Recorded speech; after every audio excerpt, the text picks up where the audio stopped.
వే gold trusted gold buyers మీరు తాకట్టు పెట్టిన బంగారాన్ని విడిపించి ఈ రోజు ఉన్న మార్కెట్ ధరకు కొనబడను. తుని చిన్నారి జ్ఞానేశ్వరి మిస్సింగ్ లో కొత్త విషయాలు వెలుగులోకి వస్తున్నాయి. పిల్లల స్మగ్లింగ్ ముఠాలు పాపను ఒరిస్సా వైపు తీసుకువెళ్లారంటూ కూడా తల్లిదండ్రులు అనుమానం వ్యక్తం చేస్తున్నారు. పాప ఫోటో ఉన్నటువంటి పోస్టర్లు అంటిస్తున్నారు చిన్నారి తండ్రి గణేష్. సిహెచ్ అగ్రహారంలో జూన్ 6న జాను మిస్ అయింది. పాప ఆచూకీ చెబితే ₹1,00,000 ఇస్తామంటూ కూడా ఇప్పటికే బహుమానం కూడా ప్రభుత్వాన్ని ప్రకటించడం జరిగింది.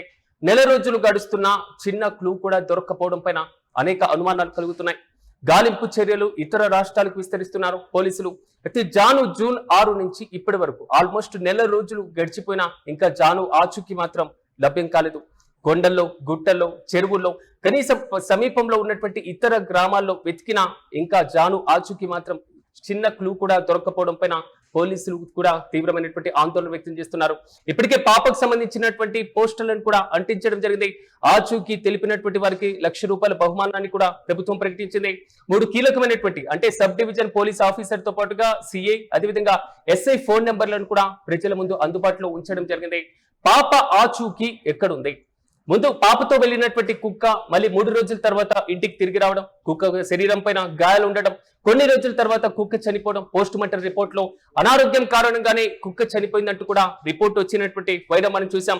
మధ్యలో జ్యోతిష్యులు ఎంట్రీ ఇవ్వడం, సో వారికి సంబంధించి కొంతవరకు ఆందోళన కలిగినటువంటి నేపథ్యం, భూదేవిలో కలిసిపోయింది అనేటువంటి ఆందోళనగా చేపట్టడం.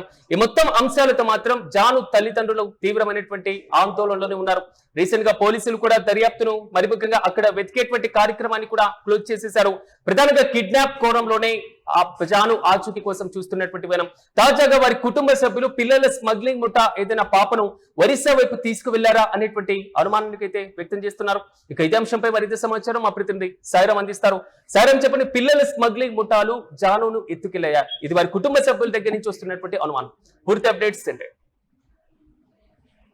తుని మండలం సిహెచ్ అగ్రహారం గ్రామానికి చెందిన 2 ఏళ్ల చిన్న జ్ఞానేశ్వరి నేటికి 27 రోజులైతే పూర్తవుతుంది. పిలువను 6వ తేదీన ఇంటి సమీపంలో ఆడుకుంటూ కనిపించకుండా పోయిన చిన్నారి ఇప్పటి వరకు కూడా ఒక చిన్న ఆధారం కూడా దొరకపోవడం రాష్ట్ర పరంగా కూడా తీవ్ర ఆందోళనకి గురి చేస్తుంది. ఈ కేసు ప్రారంభం నుంచి కూడా పోలీసు అన్ని కోణాల్లో కూడా దర్యాప్తు అయితే కొనసాగిస్తారు. ప్రత్యేక బృందాలు ఏర్పాటు చేసి గ్రామాల పరిసరాలు, అటవీ ప్రాంతాలు, కాలువలు, పొలాలు, సమీప గ్రామాలన్నీ కూడా అవసరమైన టెక్నాలజీతో కూడా చర్యలు చేపట్టినప్పటికీ కూడా ఇప్పటి వరకు ఎటువంటి స్పష్టమైన క్లూ కూడా లభించలేదని చెప్పుకోవచ్చు. గాలింపు చర్యలను విస్తృతంగా నిర్వహించిన తర్వాత కూడా ప్రస్తుతం క్షేత్రస్థాయిలో భారీ సెర్చ్ ఆపరేషన్ తగ్గించిన కేసు దర్యాప్తు మాత్రం ఆగలేదని పోలీసులు అయితే చెప్తున్నారు. ప్రతి చిన్న సమాచారాన్ని కూడా పరిశీలిస్తూ కొత్త కోణాలు వెలుగులోకి వస్తే వెంటనే వాటిపై విచారణ చేపడుతున్నామని చెప్తున్నారు. ఇదే సమయంలో దర్యాప్తు పరిధిని ఇతర రాష్ట్రాలకు కూడా విస్తరించినట్లయితే మనకి ప్రస్తుతం సమాచారం అందుతుంది.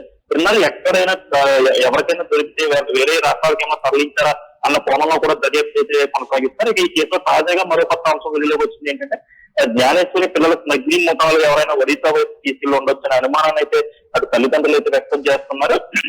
ఈ అనుమానంతోనే తమ కుమార్తె ఫోటోతో కూడిన పోస్టర్లు కూడా ఇతర ప్రాంతాల్లో కూడా అంటిస్తూ ప్రజలను అప్రమత్తం చేసే ప్రయత్నం కూడా వారు చేయడం జరుగుతుంది. చిన్నారి తండ్రి గణేష్ స్వయంగా పాప ఫోటోతో కూడిన కొన్ని పోస్టర్లు అయితే తీసుకుని వివిధ ప్రాంతాల్లో ప్రచారం అయితే నిర్వహిస్తున్నారు. ఎవరైనా పాపను గుర్తిస్తే వెంటనే సమాచారం ఇవ్వాలని ప్రజలను అయితే వేడుకోవడం జరిగింది. ఇప్పటికే పోలీసులు కూడా ఆ చిన్నారి ఫోటో, పేరు, వయసు, అదేవిధంగా గుర్తింపు వివరాలతో ఉన్న వాల్ పోస్టర్ కూడా ముద్రించి విస్తృతంగా పంపిణీ అయితే చేపడుతుంది. అయితే కాకినాడ జిల్లాతో పాటు ఇతర జిల్లాల్లో కూడా ఈ పోస్టర్ అంటిస్తూ అటు గ్రామాలు, పట్టణాలు, ఏజెన్సీ ప్రాంతాలు, అటు రద్దీ ప్రాంతాల్లో కూడా అవగాహన కల్పించే కార్యక్రమాలు అయితే చేపడుతున్నారు. చిన్నారి గురించి సమాచారం తెలిసిన వెంటనే పోలీసులు సంప్రదించాలని ఆ పోస్టర్లు కోరడం అయితే జరుగుతుంది. చిన్నారి ఆచూకీ తెలిపిన వారికి ₹1,00,000 నగదు బహుమానిస్తామని చెప్పి ఇప్పటికే ప్రభుత్వం ప్రకటించింది. సమాచారం ఇచ్చే వారికి వివరాలు గోప్యంగా కూడా ఉంచుతామనే వారు అయితే హామీ ఇవ్వడం జరిగింది. అయినప్పటికీ కూడా ఇప్పటి వరకు కూడా చిన్నారి ఆచూకీ దాడి చేసే సమాచారం కిడ్నాపింగ్ కోణంలోనే పోలీసులు దర్యాప్తు చేస్తున్నారు. తాజాగా వీరి తల్లిదండ్రులు కూడా ఒరిస్సా వైపు తీసుకువెళ్లారు అనేటువంటి అనుమానం వ్యక్తం చేస్తున్నారు. అంటే సంచార జాతులు ఏమైనా ఆ ప్రాంతంలో వస్తూ వెళ్ళడం ఇలాంటి ఆనవాళ్ళు ఏమైనా ఉన్నాయా? దానికి సంబంధించిన ఇన్ఫర్మేషన్ పోలీసులు ఏమైనా గ్యాదర్ చేశారా? ఎందుకంటే గతంలో కూడా అంటే ఎప్పుడైతే పాప తప్పిపోయిన తర్వాత ఏదైతే గాలింపు చర్చలు చేపట్టినప్పుడు కానీ దర్యాప్తు కొనసాగిస్తున్న సమయంలో కూడా ప్రతి ఒక్కరిని కూడా విచారణ చేపట్టారు. అంటే ఏమన్నా సంచార జాతులు అక్కడ అంటే అది అటవీ ప్రాంతం కూడా సంచార జాతులు ఖచ్చితంగా అక్కడ తిరిగే ఖచ్చితంగా తిరుగుతారని ఒక నిర్ధారణ అయితే వచ్చింది. కానీ ఎటువంటి సీసీ ఫుటేజ్ లో కానీ ఎటువంటి ఆనవాళ్ళు అయితే ప్రభుత్వం దొరకలేదు. కానీ ఏమైనా ఇతర రాష్ట్రాలకు చెందిన వారు అంటే ఇప్పుడు ఈ మధ్యకాలంలో ఇతర రాష్ట్రాల నుంచి వచ్చి ఇక్కడ ఏదైనా పని నిమిత్తం వచ్చిన వారు ఎక్కువ అవుతున్నారు కాబట్టి ఖచ్చితంగా ఆ నేపథ్యంలో పిల్లల్ని ఎవరైనా అప్పగించి ఇతర రాష్ట్రాల కింద తరలించారేమన్న నేపథ్యంలో ఇతర రాష్ట్రాల్లో కూడా దర్యాప్తు అయితే కొనసాగిస్తారు. ఎందుకంటే ఇప్పటి వరకు కూడా అంటే ఏదైతే తుని మండలం ఉందో తుని అగ్రహార గ్రామానికి చెంది చుట్టుపక్కల ఒక 10 కిలోమీటర్లు 20 కిలోమీటర్ల వ్యవధి కూడా మొత్తం పరిశీలించారు. అదేవిధంగా అటు కాకినాడ కానీ ఇటు అనకాపల్లి వైజాగ్ ఇతర ప్రాంతాల్లో కూడా హెచ్చింగ్ ఆపరేషన్ అయితే చేపట్టారు. కానీ ఎటువంటి ఆచూకీ దొరుకుతున్న నేపథ్యంలో ఇప్పుడు ఇతర రాష్ట్రాల్లో కూడా దర్యాప్తు అయితే కొనసాగిస్తారు. ఏమన్నా పాప సంబంధించిన ఏమన్నా ఆనవాళ్ళు దొరుకుతాయి అటు అంటే రాష్ట్రాలకు సంబంధించిన బస్ స్టాండ్లలో కానీ మెయిన్ రైల్వే స్టేషన్ లో కానీ అటు హోటల్స్ లో కానీ ఇతర రద్దీలో ఉండే ప్రాంతాల్లో ప్రతి ప్రాంతాల్లో సీసీ ఫుటేజ్ అయితే పరిశీలిస్తున్నారు పోలీసు అధికారులు. ఎందుకంటే పాప ఎవరైనా అనుమానాస్పదంగా ఎవరైనా కనిపించినట్టు వెంటనే ఆ వివరాలు కూడా సేకరిస్తున్నామని చెప్పి అధికారులు పోలీసు యంత్రాంగం కూడా చెప్తుంది. Right Sairam, thank you. Tuni చిన్నారి జాను మిస్సింగ్ లో మాత్రం కొత్త అంశాలు వెలుగులోకి వస్తున్నటువంటి పైన మనం ప్రధానంగా చూస్తున్నాం. పిల్లల స్మగ్లింగ్ ముఠాలు పాపను ఒరిస్సా వైపు తీసుకువెళ్లాయా అనేటువంటి కోణంలో వారి తల్లిదండ్రుల దగ్గర నుంచి అనుమానం వ్యక్తమవుతున్నటువంటి పరిస్థితులు. మరోవైపు పాప ఫోటో ఉన్నటువంటి పోస్టర్లను కూడా చిన్నారి తండ్రి గణేష్ అంటిస్తున్నారు. సిహెచ్ అగ్రహారంలో జూన్ 6న జాను మిస్సింగ్ అయితే ఇప్పటి వరకు నెల రోజులు గడుస్తున్నా దాదాపు 21 రోజులు గడిచింది. 21 రోజులుగా జాను ఆచూకీ మాత్రం లభ్యం కాలేదు. పాప ఆచూకీ చెబితే ₹1,00,000 నగదు బహుమతిని కూడా ఇస్తామని ప్రభుత్వం ప్రకటించింది. యూటీవీ స్క్రీన్ పైన కూడా సంబంధిత ఫోన్ నెంబర్స్ ను మనం చూడొచ్చు.